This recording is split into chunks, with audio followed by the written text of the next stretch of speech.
তাদেরকে ধন্যবাদ জানিয়ে আমরা মহান রব্বুল আলামিনের দরবারে উচ্চ কণ্ঠে সবাই মিলে শুকরিয়া আদায় করে করছি আলহামদুলিল্লাহ। আমার মনে হয় এখানে অনেকেই এমন আছেন জীবনও এমন নামাজ পড়েন না, আছেন না?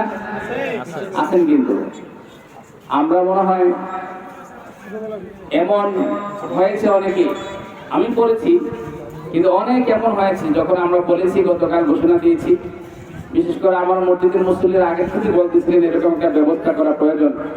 আলহামদুলিল্লাহ আসলে আজকে আমরা যারা চতুর্দিকে আছি, এখনো যারা আসি নাই, আমার মনে হয় আপনারা যদি অনেক তাড়াতাড়ি চলে আসেন, আমরা খুব তাড়াতাড়ি আমাদের নামাজটা শুরু করতে চাইব। কেননা অনেকে অনেক জায়গা থেকে রওনা দিয়েছেন, মনে করছেন ঠিক আছে 9টা হলে কিছুক্ষণ দেরি হতে পারে, এই চিন্তা করে রওনা দিয়েছেন। আমরা বেশি সময় নেব না এই কারণে যে আপনারা দেখতে পাচ্ছেন প্রচন্ড রৌদ্র, কিন্তু রৌদ্রের মধ্যেই নামাজটা পড়তে হবে। গতকাল আমি মেয়র মহোদয়কে বলেছি যে এখানে প্যান্ডেল করার সুযোগ নাই, কেননা এই নামাজ রৌদ্রের মধ্যেই পড়তে হয়। এখন এই রৌদ্রের মধ্যে আপনারা বসে আছেন, এদের অর্থ এটা নয় যে রৌদ্রে অনেকক্ষণ থাকবেন, অনেকক্ষণ থাকাও কিন্তু সম্ভব না।